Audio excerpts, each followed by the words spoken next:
Congress need to become the 28th Amendment to our U.S. Constitution. I believe in every aspect of our Constitution, which even a baby knows includes the Second Amendment. If you are the sexual predator and sociopath who murdered my sister Lynette, and you come to my front door to do harm to my girls, I'm going to use my Glock to blow your balls off. Liberals like Bruce Braley want to restrict our gun rights, including this magazine with 15 bullets. As Iowa's next U.S. Senator, I shall defend every piece of the U.S. Constitution, which, as Emory just taught Mr. Braley, includes the right to bear arms found in the Bill of Rights. Now, please do not confuse me with Iowa's Republican candidate for U.S. Senate. Congressman Braley, you have nothing to fear, as we are friendly folks here in Iowa. Please accept my open invitation for a public debate prior to our June 3rd primary. I will leave my gun at home.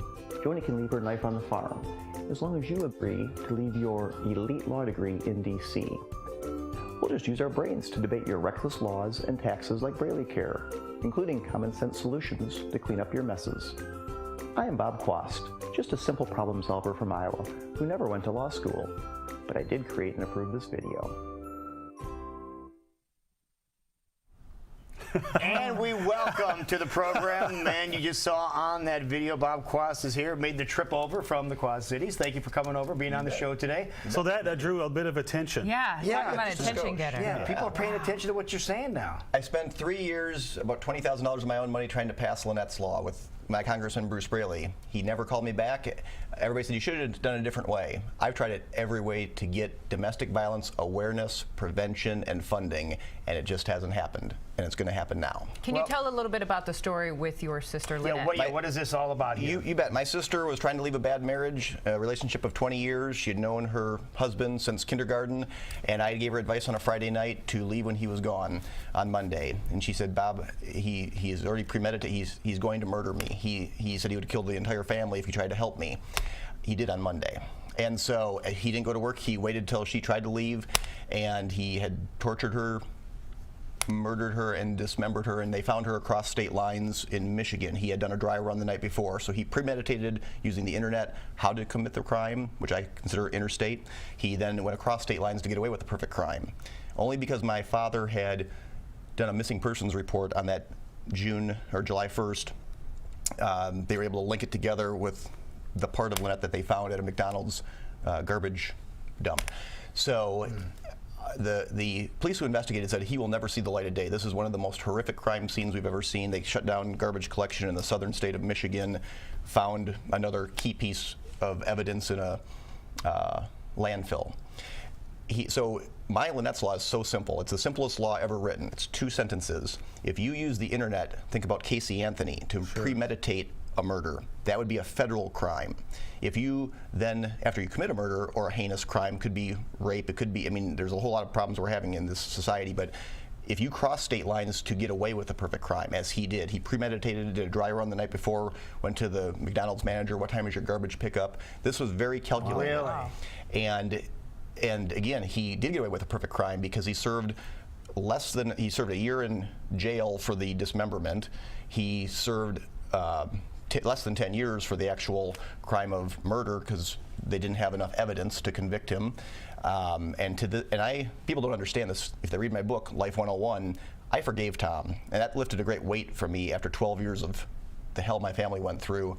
I sent him a letter of forgiveness, and I hope that he got help and that he would someday help me have other people deal with this issue of domestic violence and why you don't want to have so much control over somebody. And I've tried everything in my power to get that message out, and it's a message that falls on deaf ears. That's why I use Mr. Bentley, my cute little Pomeranian, because you need a spokes puppy that's cute to talk about a tough subject. Or you need a crazy ad that's a spoof on Mr. Braley's material and Joni Ernst squeal ad. I was going to say, because maybe this will give people an understanding of why an ad campaign like this comes out, because you just see that and you're just like, whoa, what is this all about? That's kind of shocking. I got your attention. Yeah, that's true. And it got Vanity Fair's attention. It got the Daily Beast's attention. It got their attention, and it started a national debate. Well, I'm right now starting a national debate on a serious issue of Lynnette's Law. Now, the reason that Bruce Braley has a competitor right now, albeit just as a write-in candidate for the Democratic primary. You brought the ballot with you, and you really are. You're a write-in, so you're not seriously. Let's look at the top over here. I missed the 4,113 signatures by 97 signatures. So you can get your absentee ballot. You need to register Democrat, because I'm running on the Democratic Party, and I don't hide this. I'm a lifelong independent. I'm an independent thinker and problem solver. I don't have any allegiance to the Democrat Party, senior management, or the GOP. I believe that we need to get rid of the fossils that are in D.C. that keep doing things for their own self-interest. We must get new blood in there and have them turn over. That's why I'm for term limits. If I don't get in as a write-in, I'll be on the general election as Bob Quast for term limits. I want to go for 6 years of my life, one term, from age 44 to 50. Come home, be with my family, and I have more important things to do in life, like my Lynette Quast Craft charity, helping turn victims' pain into joy. And that can happen when they know there's somebody on their side. But I mean, I've gone to Governor Branstad. I've handed him my purple bracelet and said, please remember domestic violence funding. That was 3 years ago. We closed most domestic violence shelters in Iowa last year. I think there are only 6 that are still open, mostly with private donations like United Way of the Quad Cities, with the shelter in the Quad Cities in Davenport. This is a disgrace. We are the richest country in the world. We talk about helping those in need, the war on women.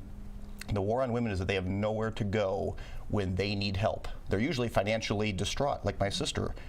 Her husband was the sole breadwinner, so she had no money to even escape.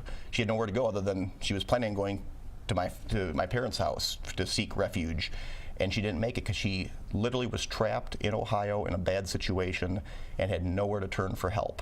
So now, I appreciate everything you're doing for this law and getting attention to domestic violence. Do you think you have what it takes to become a senator? Oh, absolutely. Energy policy. I've already written, it's in my book, the foundation of the first energy policy in the United States. I worked for Mid-American Energy. I was in charge of their fuel portfolio. Low-cost energy creates high-paying careers. We need to do things like the Keystone Pipeline with thousands of direct union jobs building that pipeline. And if you just think about it, if we don't build things made in the USA with low-cost energy and high-paying careers that we really need right now with the high unemployment, then it's going to be built in China where there are no emissions controls. So you can say coal is bad. We do have clean coal technology. Mid-American built the cleanest plant in the United States, Walter Scott Energy Center, Unit 4 in Council Bluffs. And it's so reliable that the Google farm, if you use Google, their baseload factory for internet server farm is right across Highway 29.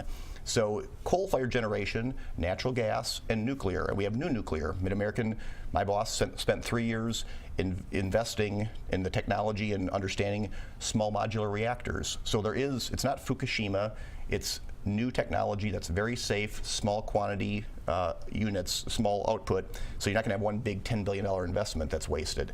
So we have energy policy. Everything fixes itself. Not everything, but many things fix themselves. We have less need on foreign oil, fewer wars, fewer lives lost. We have made in America, again, we have factories that can depend on baseload energy. Now, there's 2 other things with energy. All of the above. Yes, we want renewables of every kind, but most importantly, we want conservation. We've kind of forgot the whole conversation about conservation.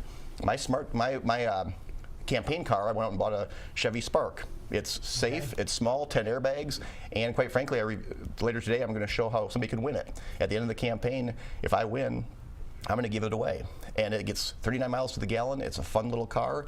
But conservation, actually not making a mess personally, taking personal responsibility, that's how you change where we're going with this. It's not saying we're going to outlaw and bankrupt coal plants. They give high-paying jobs. They give stability. So energy policy is key. Respecting our vets is key. I'm giving a speech next Thursday to a group of retired military officers, and I'm going to make these same points. You know, it's a shame, and Bruce Braley's on the Veterans Affairs Committee, or at least he was. We are shredding documents to get the backlog of health care with the VA. We're shredding documents, and then we're saying, oh, there's no backlog. That should be a crime when we're doing something like that to our honorable veterans who have protected and served our country. So, I mean, I've got, you name it, I'll talk about it. I have all the platform issues that will come out with fun 1-minute videos, because energy is kind of boring, but yet I can make it fun, and I'll educate people when they come back to my website, which I have my own Bob Quast channel on YouTube, but we'll release it through the website. Today there's going to be a kind of more serious piece and then there's some stuff that's not so serious. I'm always going to bring my self-deprecating humor to the table, but Win a Dino is going to come out today. I'm letting the Daily Beast have the first release of it. They're going to write a story, and then they'll be able to go there and hopefully with another 100,000 hits. So, go ahead. Getting back to Lynette's law, Yeah. what is the opposition to it, or was it just a matter of nobody wanting I don't to- know. Bruce Braley has never called me, never emailed me. Has never he had now? No. Still hasn't. I did the Waterloo Cedar Falls newspaper, the Courier, his hometown paper, did a 1-hour interview with me on Monday. They reached out to him for comment, and he took the 5th. Now, when somebody takes the 5th and says no comment, they're usually guilty of something. I'd say he's guilty of having his head in the sand on this issue. This is an issue that affects 1 out of 3 women, so that's 1/6 of his voting base, and the other 5/6 know somebody who's been domestically abused. So 100% of his voting base, except for the crazy people who do this, the lawyers who represent them, and I think he has a few lawyer friends where he raises a lot of money, those are the only 2 classes of people who don't support Lynette's law. I mean, and even when I meet an attorney, they support it because they would look foolish not to. The only person who I've ever, well, I haven't met him, Bruce Braley, he refuses to even call me. And I've already said I would step out of the campaign if he could support, sponsor, and pass by the time, I'd give him until June 28th. That's a 15-year anniversary of my sister's passing. And it's 3 years since I went after him, contacted him on May 5th with a letter, which I delivered to his office in Davenport, to Bruce Braley's office on May 6th of 2011. So we're approaching the 3-year anniversary of my discussion with him, which has been a one-way discussion. I've made the offer on Facebook in writing, and I've put it out there on his voicemail at his DC office this weekend, that I will literally step out of the race if he just passes Lynette's law. And you just said that here on National- the program. Because on you do TV. have other platforms you can speak on, but this is kind of your driving This power. is what got me, and the thing is, this was not going to even be a platform issue for my campaign. And when I announced that I was going to have to resign from my federal job. I was a federal employee at Rock Island Arsenal as a contract specialist. I loved the career. I had a pension. I was represented by the union. I couldn't be fired. I was so happy with that career, but this was more important to me. And I was not even going to have domestic, I was a bit of a coward. I wasn't going to have domestic violence be one of my platform issues because it's not fun to talk about, and nobody cared about it. So it wasn't even on my platform issues, my top 10 issues. When I resigned, one of my friends, who was a fellow coworker, said, "Thank you for running, because I know from reading your book you're going to do great things with Lynette's law." And I was so ashamed because I had no plans to do this. When she came to me and showed me a picture of her looking like a raccoon, that she had been a domestic violence and still is today, although I helped her escape from that bad situation, she literally had been a victim that I didn't even realize, and she was a friend of mine, and she shared that.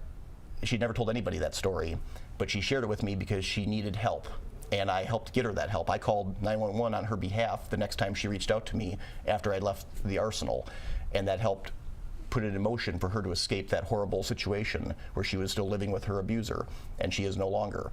So I realized I could not be a coward anymore. I had to have some balls and stand up for or shoot somebody's off. Apparently. No. I really am a pacifist. But for the record, I am going to shoot nobody's off. I'm a very nice pacifist, and the thing is, I did it for protection because the person who killed my sister had made a previous threat against my family. In prison, he never once took the required classes to admit and go through all the healing and all the rehabilitation. He refused to take the classes in prison because he said it wasn't his fault, he did nothing wrong. Tells me he's a little crazy. And he's walking around. He's walking away free today. He's got his own house, his own car, his own computer. He reaches out on Facebook to my sister's childhood friends like nothing ever happened. Wow. So that's amazing. If you don't think I'm going to protect my family with the security of knowing that I could if I had to, I mean, I'm prepared to do whatever it takes to defend my family, don't get me wrong. Right. But I got trained. I got my carry permit. I went to police officer friends and said, "What's the right gun to buy?" Because I don't know anything about guns. I'm not an NRA member. And they said, "Get a Glock, get a laser sight, green, so it works during the day." And I got that. And I've had people on the right who vilify me saying, "Oh, you bought an Austrian-built gun. You have a Chinese laser." Oh, God. And I'm like, my God, there are crazies on both sides. So that's true. All right, so the first thing we have to do here is the first election. There we go. The June 3rd primary. But right now, you can get an absentee ballot today. Most of them are online. You go to Polk County website. You say you're a registering Democrat. You want an absentee ballot. You get it in the mail. You fill out Bob Quast. You have to circle in the oval, fill out Bob Quast, send it back in, your vote counts. And that and independents don't get to play in this game in Iowa. No. Now they do. Or anywhere for that because an independent can register Democrat, support what I believe in, and I will give, and I'm not somebody who's a GOP plant. I am an independent who will make the left side, Harry Reid, and the right side, both of them are going to, Mitch McConnell, they're going to have to come to me and say your case. Why did we pass this new law? Healthcare. Was that a good law? Was it well written? Did it really work the way it was intended with 20,000 pages of regulations? No. It was a horribly written law with foreseen consequences that are now unveiling themselves. All right, two quick questions. Yes. Are you going to win? Absolutely. Okay, two, if people want more information on you or Lynette's Law, where can they go? There, BobQ2014.com, and that will have all my platform issues very soon. Perfect. And, Okay. and we do have the link on our website We to do that see as the well. video yourself. Thank you for coming over. We really appreciate making the trip over, and nice to meet you. God bless and happy Easter. There you go. All right, folks, stick around. When we come back, we had a local guy.